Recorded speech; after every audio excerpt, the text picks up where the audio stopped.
we try to look at the bigger problem from different perspectives. So when we say real causes, we are talking about the capital, no? And how can we change that? And so we need to move towards a system that thinks in harmony with the nature, but also justice for people. And that is part of the energy democracy or the food sovereignty. And how can we think on those different parts of the system together? So it's we need a sustainable way of producing, a different way of getting the energy, but also what do we use that energy for? So that is one of the main questions. It's not only changing from fossil fuels to renewables, but what does it mean? We need energy for different things. We don't need energy to keep on consuming the same way we are doing and to keep the same exclusion system, but we need a social justice in the process, and that is at the end what can lead us to a solution. And the other part of our analysis is related to the false solutions and how the solutions that have been put forward in terms of climate discussion are focused on market, and deepening the international trade and the international investment. So that is also part of the crisis, of the causes of the crisis that now is becoming a part of the solution. So we also try to focus on that and say this is not actually a solution, but it's a way of deepening the problem and deepening the differences and inequalities, and in terms of labor, deepening the unjust conditions for workers. I think the current moment is critical, and it can lead us to either dystopian perspective or towards a utopian perspective. And if we look at the US and Trump, and if we look at the votes that Le Pen had in France, but also if we look at some governments in Latin America, it can be really dystopian, and it can be challenging to see how people are buying into those discourses, which are also a result of the same exclusion that we were mentioning before. And they are capturing our discourse. And that is what is really problematic, that they are capturing our critique to trade and investment, for example, or they are capturing our critique to the false solutions. And we want to come with the responses to that crisis who are more based on hope, on justice.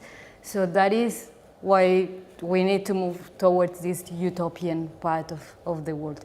And then if we think on, for example, Corbyn and the results that he had in the UK, well, that gives space for hope. And the importance and I think the value of his results is that he was working and talking with people, like with the people who are frustrated and who are being affected by the system.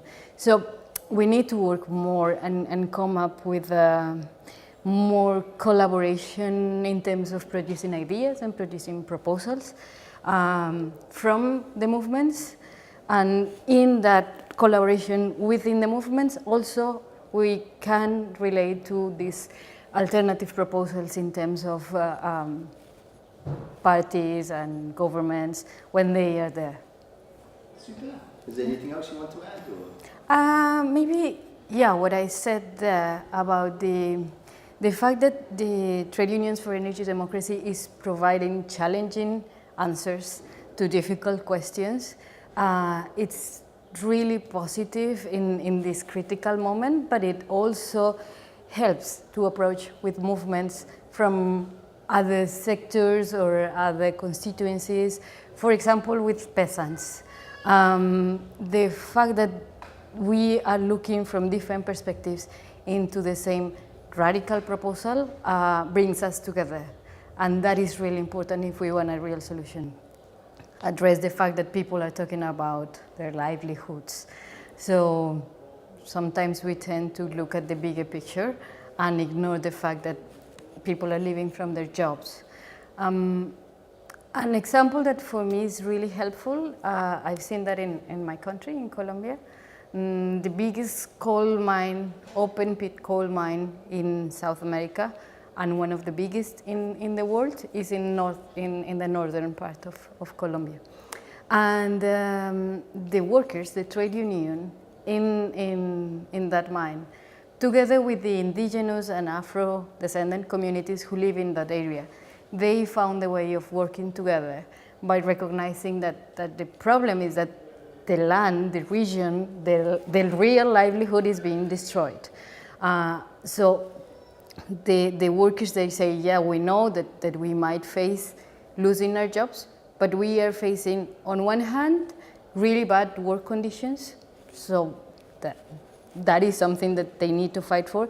But on a second place, it's like in the future, the coming generations, their own children, but themselves, they are living in a place where the water is polluted, the land is polluted, and everything is being destroyed. So if instead of defending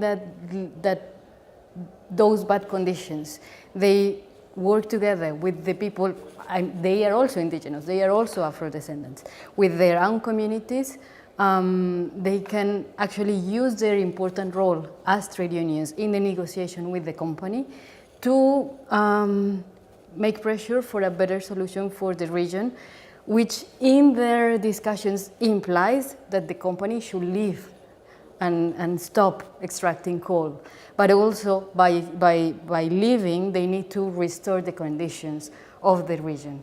And then next step is to think, okay, what can they do and how can they help recovering the region after 30 years of exploitation?